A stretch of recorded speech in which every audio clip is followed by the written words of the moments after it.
Amadeus makes the experience of travel better for everyone everywhere by inspiring innovation, partnerships, and responsibility to people, places, and planet. Our technology powers the travel and tourism industry, inspiring more open ways of working, more connected ways of thinking, centered around the traveler. Our open platform connects the global travel and hospitality ecosystem, from startups to big industry players and governments too. Together, redesigning the travel of tomorrow. Amadeus, it's how travel works. Visit us to know more, amadeus.com.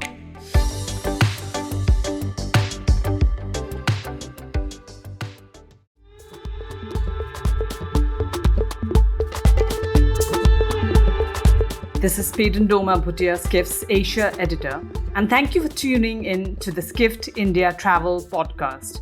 I couldn't be happier presenting the debut edition of Skift's podcast on Indian travel, and for our inaugural show, I've invited two of my colleagues, research analysts Saniya Zanpure and Ashab Rizvi, to discuss Skift Research's latest report, The State of Travel.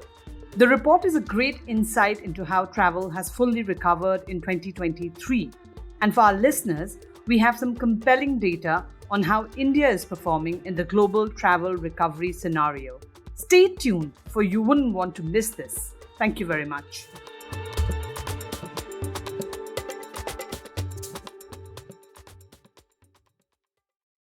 Welcome to the first edition of the Skift India podcast. I would like to welcome my two colleagues from the research department, Saniya and Ashab. Welcome, Saniya and Ashab, and great work on the Skift Travel report.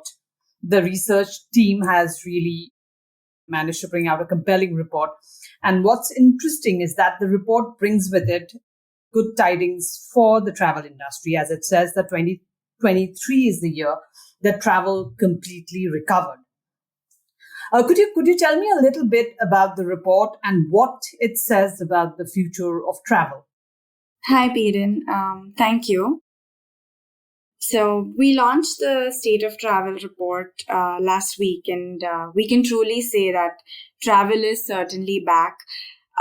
This report essentially discusses about some consumer trends surrounding remote work, blended travel, the different travel sectors and the different regions, global performance essentially. It's also pointing to certain challenges such as weaknesses in demand arising mainly from international travel not having entirely bounced back. Then the worries surrounding the global economy, issues with supply. But overall, we're happy to say that travel is certainly back to pre-pandemic levels. That's great news, Saniya. While the report has some great insights defining the state of travel today and the trends that will shape the future, I was especially interested in discussing the India perspective based on the report. Of course, you mentioned that global travel is making a strong comeback, but it is not up to the pre-pandemic level. But the report notes that India is part of the 100 club with an index score of 113 as of June 2023, which means that there is a complete recovery to pre-pandemic performance levels. And, basically it's exceeded that as well. So could you tell me a little bit about this score and what that means in the greater context of global travel recovery? Because I see that India ranks third in the recovery, and that's after Turkey and Mexico. So could you tell me what did Turkey and Mexico do well that, they rank first and second, and then talk a little bit about India as well? Of course. So giving some perspective on what the index really is, the Skift Travel Health Index tracks performance across 22 different countries for 84 different indicators across sectors such as hotels, aviation, vacation rentals, car rentals. And we've been doing this since 2020. And the performance is indexed to that in 2019 because that was essentially the strongest year for travel. So India, like you mentioned, India has made it to the top three countries. after Turkey and Mexico. India stands at 113, which means that travel performance is 13% above 2019 levels. And this is as of June 2023, right? So, like you said, for Turkey's leading performance in June, which is essentially, we feel, because of the depreciating value of the lira, the Turkish lira, which has made Turkey an affordable destination for people to go to. And in terms of Mexico, Latin America, we feel, never really closed borders. So the moment travel restrictions got better, there was travel boom in the country. As of India ranks third, and is one of the very few countries actually where all the sectors have surpassed pre-pandemic levels of performance. Now, when we say that, when we look at Asia Pacific, right? Although the reopening of China was really what drove global travel and global recovery, Asia Pacific above pre-pandemic levels, when travel from China came to a standstill, it was India that was really driving performance recovery in Asia Pacific. Studies say that Indians are some of the most confident travelers in 2023. Also, in terms of inflation, while there are some concerns surrounding the rising inflation and how that will potentially impact travel spending, we did a survey, a multi-country survey, where 60% of Indian respondents actually mentioned that they are optimistic about the economic conditions in the country and travel spending this year as well. So I think India certainly has a lot of potential.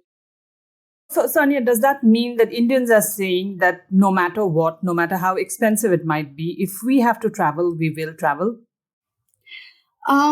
So, Peden, I think expensive in terms of, so there is a lot of gap in terms of disposable income in India, right? So I think that always plays a part. But I think domestic travel is what really has driven India's recovery.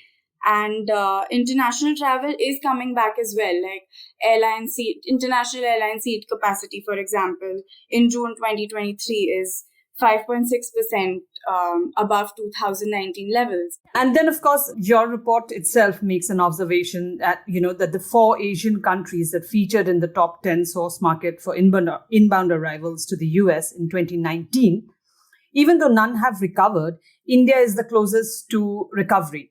Sunny, I would also like to go back to an earlier report that you had this year that talks about India being the front runner in Asia Pacific's rebound, of course, with China largely closed or very, there are a lot of issues for Chinese outbound tourism to bounce back. You mentioned in your report that since mid-2021, travel performance in India has been the driving force for Asia Pacific's travel recovery. And last week, a report was released that said that Indian outbound tourism will be reaching almost 45 billion by 2032. So, of course, while domestic demand has kind of led the travel recovery in India, international demand has now caught up, and both are above 2019 levels, right? Right. They certainly are, Peden. You're right. And like you said, when we look at outbound travel, major Asian markets in India, major Asian markets for tourism in the US, India is one of the top, I think at the 10th rank, and it's just 4% below 2019 levels. And the other Asian countries like Japan, China, South Korea, almost 40 to 80% behind what they used to be. So certainly there is a lot of outbound tourism potential from India as well. In fact, one of our business traveler surveys also had Indians responding that a majority, 72% of them responded that business travelers have extended trips for leisure purposes, right? So certainly that does, international demand is certainly very significant. And going backtracking a bit and talking about how expensive it is, hotel published rates in India right now are 35 to 40% above 2019 levels, which is really significant, which is significant growth. Also, when Chinese travel did come to a standstill, right? Travel boom in India was really what brought the uptick in travel performance in Asia Pacific. Mm-hmm. I just want to add to that point, Saniya. I think let's also not forget that India is a highly undersupplied market as far as hotels are concerned and hospitality is concerned. There is a greater demand, and supply has not yet met the demand level, right? Yeah, certainly, but that seems to be changing with supply in India improving essentially. Mm-hmm. Ashab, we don't want you to be so quiet. So I'd also like to talk to you a bit about the record orders of Indigo and Air India. Of course, everyone has been talking about that. And, we've heard the aviation minister talk about, he has this great ambition to make India an aviation hub. And that is why they are, not really encouraging Middle Eastern carriers to increase seat capacity. Now, calling India an aviation hub might seem more of a pipe dream right now, but how much of that can be a reality? Right, Peden. Yes, that's a great question. I think ever since Indigo's order at the Paris Air Show for 450 new airplanes has been around, there's been a lot of talk within the aviation industry as well as overall in other travel related sectors as well. How much of Indian aviation market is supposedly going to grow, or is it just very untimely? So I think I have two different perspectives here. One is some reasons to be a little optimistic, why things can go really well from here, and then certainly some concerns on whether or not this might turn out to be great or not. So few reasons why I feel there is the right amount of optimism here. Starting with the fact that the government right now, it's mindful of how economies of Middle Eastern countries were in fact transformed by the aviation industry, and and as recent as June, it ended up denying Emirates for an application to place. They wanted more access to India, but they were told that they won't be getting any more access to India. Similarly, the fact that India plans to build more hubs, again, the role of the government here is potentially very large, that they want to build hubs both in Delhi as well as Bombay. So again, the government's effort to not only invest money in infrastructure, but they want to make sure that our airlines, especially Indigo as well as Air India, they take full advantage of this newer and better infrastructure. And then the fact that India is a fast growing airline market. And this is not a new fact. Much of that growth, although has been concentrated in domestic market, but things have been changing. And the one thing that has really changed things here is the fact that Air India is now privatized. And it has been enlarged through a lot of consolidation as well. And while Indigo has in fact proved its mettle on short haul flights, but it's yet to prove its metal, its substance on longer routes where there's a lot more competition. But clearly, Indigo is right there where it is supposed to be. So yeah, but I think first for Indigo, I'm just making a point. For Indigo to prove itself in the long haul hub, it needs to have the planes right now. Right now they have two XLRs, and that's where they are traveling to Turkey, and then they have this unique code share with Turkish Airlines. wherein Turkish they're Airlines. connecting Yeah. to other countries and also the US. But for that, Indigo needs bigger aircraft. Right, and very soon it will start flying those newer and better A21 XLRs, where the reach is going to be very deep in Europe as well. And they certainly they wouldn't be content with just Air India dominating the entire international market on their own. So, in the shorter term, unless they get those XLRs with them, it probably might be a challenge. But in the medium and the longer term, Indigo will be very well placed to challenge not only Middle Eastern airlines, but as well as other airlines and even Air India to a lot of extent. So in the medium term, in the short term, I would expect there won't be any major changes except for the fact that their codeshare agreement with the Turkish Airlines, by the way, is working very well. And it will continue to do so. But in the medium and the longer run, with better and newer aircraft technology, and specifically with the addition of the A321 XLRs, they will be in position to challenge and solidify their position in the international market.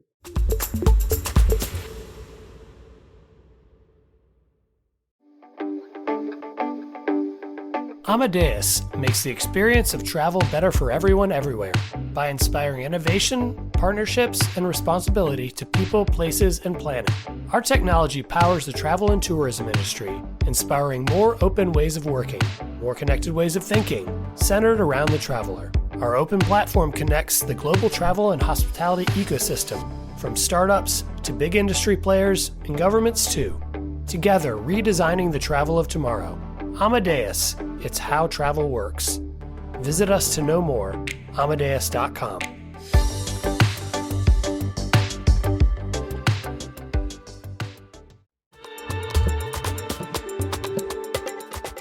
Ashab, I want you to discuss a bit about the twin airports strategy as well that India has with Delhi and Bombay. We were discussing it earlier, and you made that point about how, Bombay is owned by one owner and Delhi is owned by, Delhi, the two airports will be owned by two different owners. So how does that pan out? Right. So as discussed, very soon both Delhi and Bombay will become twin airport cities. Navi Mumbai will have an additional airport, which already has a name, Navi Mumbai International Airport, NMIA. And the new Delhi airport is coming up at Jewar, Noida. And it is going to be managed by Zurich Airport International, which, by the way, is the only airport with 100% FDI investment as well. So the only difference between these two cities is the fact that the two Delhi airports are managed by two different operators. The IGI airport is managed by GMR, and the newer Jewar airport will be managed by the Zurich group. But Bombay, both of these airports, the existing airport as well as the newer Navi Mumbai International Airport, will be managed by the Adani Group. So I think the advantage that Mumbai has over Delhi is the fact that one single operator can have a better strategy in place. Maybe one airport can be used largely for domestic purposes and one airport can be used for international purposes. But again, that is a decision of the airport operator can make. What I'm trying to say here is they have the luxury of making that choice. Whereas in the case of Delhi, both of these airport operators will be battling it out and competing with each other in the case of slots, in case of connectivity and reach.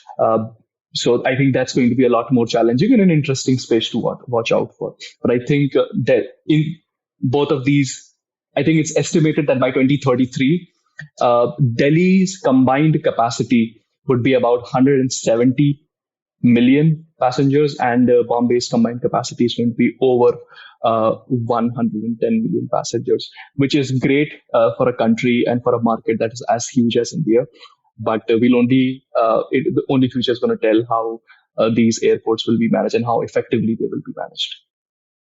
I mean, yeah, millions of passengers is a dream for every industry, especially aviation. And, right. Let's also talk about the demographic advantage that India enjoys, where there is a latent potential of millions of new international travelers. Because, all of us know, like the report mentions it, international travel remains a luxury in countries like India. Okay, but here there is also an interesting point because less than 10% of India's population owns a passport. Yeah. And of course, there is also, when we talk about travel being a luxury, there is also the cost factor is also very much there. I did a recent story on how international travel is now going to be more expensive in India due to the imposition of the 20% tax on international travel packages. Of course, the government has not figured it out because there have been so many changes to this rule and exemptions and changes. So, it was supposed to start from the 1st of July, and now they've held back and said that it's going to start from 1st of October, which I'm guessing there'll be more changes to that. But when we are talking about this huge potential, these 110 million passengers coming out, should we also not be looking at the fact that India's, the smaller cities, the tier two, what we call the tier two and the tier three cities of India, is where the travelers are coming from? And Ashab, of course, there has been talks of privatization of these tier two city airports as well. India has been privatizing airports. They've done around 6 airports last year, and there are more to go. So privatization of the airports, would that also facilitate travel? Yeah, I mean, I think I'll break it into a few parts. One question about India having geographical advantage and the strategic advantage that both Delhi and Bombay have. I think Delhi, to a larger extent, is, I think, very well positioned geographically. It sits in Europe, sits at India's north, where there is Africa, and then Middle East to its southwest, and then there are Asian markets like China, Japan, and Korea to the northeast. So I think there is a lot of potential traffic flows happening, and Delhi can in fact take very good advantage of it, and similarly Bombay, Delhi to a greater extent. The second part is where you talked about how privatization can actually happen, and I do agree that Indian government is actually mulling over and seriously contemplating privatizing a lot more airports. We don't know officially what the government plans to do, but there have been talks in media, there are rumors around that the government is actually planning to privatize at least 10 more airports, and this time the strategy is going to be a lot different from the one that they had previously, where they privatized 6 airports. So I think that will definitely help. And we can actually see that the 6 airports that were privatized, the way the airport operator has worked there, and we know that there's a single operator that's managing the 6 airports, and the way they have transformed the airline strategy as well as the non-aero strategy is something to look at. So clearly there's a lot of potential. And plus the fact that the government, AAI, which is Airport Authority of India, it realizes that airports, probably, especially in these tier 2 cities, which are actually feeder cities to the metro cities, can be better managed by a private player in place. So I feel that there is the scope of private players really managing these airports very well and harnessing the true potential of these airports as well as the cities. Uh-huh. Saniya, I'd also like you to chime in because you are also based in Pune, which is considered a tier 2 city, but which is fueling a lot of the travel that's coming in from Mumbai. Yeah, Peden, I think in terms of, like you said, right, going back to the point where you said that only 10% of people in India actually have... Less than 10%, not even 10%. Yeah, exactly. And I mean, Indians, we say we're global, and we've had a lot of discussions about this in the past, right? But then again, I feel it goes back to the point where there is so much there's so much gap in disposable income, right? So I think I just chime on what Saniya was pointing out, Peden, that but slightly different point. I think that even like India is largely a domestic market here, right? And almost 95% of the total market is dominated by domestic market. And one thing to note here is that even like India's domestic passenger load factors are as high as 80%. And this number is better than what we see in the US, in Japan, which are very mature aviation markets. So I think that as middle class continues to grow, I mean, the kind of traffic that we're seeing right now in domestic is more than 85% of what it used to be 10 years ago. And so I think there's going to be a lot more that will continue to happen. And with I think the price sensitivity as clear as it is there, but I think there is there is not a direct relation between, at least that's what I see right now, that even though prices right now are almost 1,100% more than what they used to be, but even then the domestic load factors are more than 80%, 85%, 82% in certain cases. So I do think that even though that price sensitivity is there, but as the middle class continues to grow and as our economy continues to grow, we can potentially move to a much more, we are on the path of moving to a much more matured aviation market.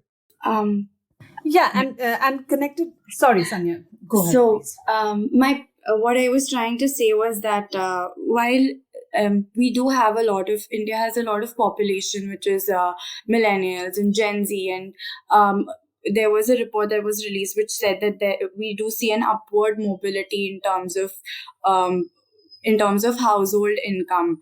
Um, but still, I mean, the disparity in income still remains large. And while, Gen Z and millennials are the people who are more keen on traveling, but until and unless we actually have those many jobs that will actually, and we're able to pay these people, actually having people travel so much and giving out those that kind of those kind of outbound tourism numbers still remains more like a dream, I feel, for India. Yeah, and let's also discuss a little bit about, since you said the buzzword millennials and Gen Z. The report, the Skift travel report, also talks about the mobile phone penetration in the country and how a majority of online travel bookings are made using phones. Let's not forget that India has one of the cheapest data plans in the world, right? I mean, for a 2 GB, for a 399 rupees, you're getting per month. I think you're getting 2.5 GB per day, which I don't think so you can get anywhere else in the world. So this has also given rise to an influencer culture in India, where many of them are, and tourism boards are making these influencers travel, and hotels are inviting them. So I want you both to talk about a little about the mobile phone penetration in the country and how that is also helping travel surge. Sure, I can go ahead, Peter, if you want. Maybe Saniya can throw in some numbers here, but I'm not necessarily familiar with a lot of numbers here. But what I can tell you for sure is that the content economy in India is growing at a pace which is unprecedented.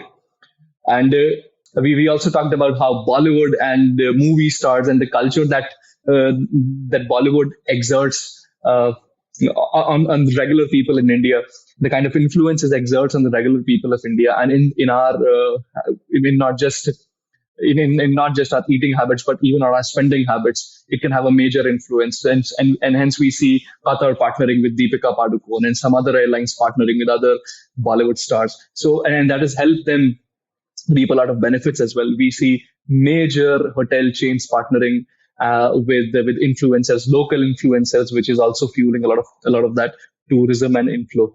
So there is a lot of potential here, and not just potential. I think this is going to just grow at a massive pace. But Saniya can clearly add, as she's the in-house expert on the topic. That was just my 2 cents. I think it also helps. We were speaking about this before, that undiscovered places, right?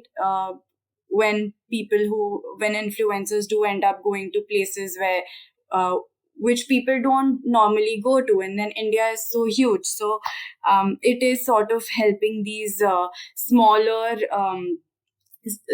locations to develop tourism as well. But when it comes to mobile phone penetration, out of 1.2 billion people that actually have mobile phones, 750 million people actually use a smartphone.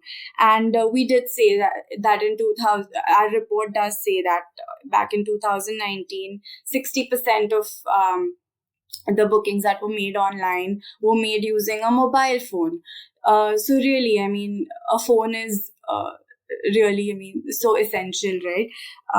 For everybody to have, and most of the population does have it. But like Peden said, although data is so cheap in India, internet penetration is somewhere only around 50 to 52%. So not everybody has access to this. So there is still a lot of gap in that sense in terms of where this could go if everybody in India had internet access, right? So I feel even in that way, travel remains a luxury in India. Just talking about the influencers, I just wanted to find out, how's the creator economy in India. And I came across this fact that, according to a study by Oxford Economics, YouTube creators alone in India contributed over 10,000 crore rupees, which is roughly around 120 billion to India's GDP in 2021.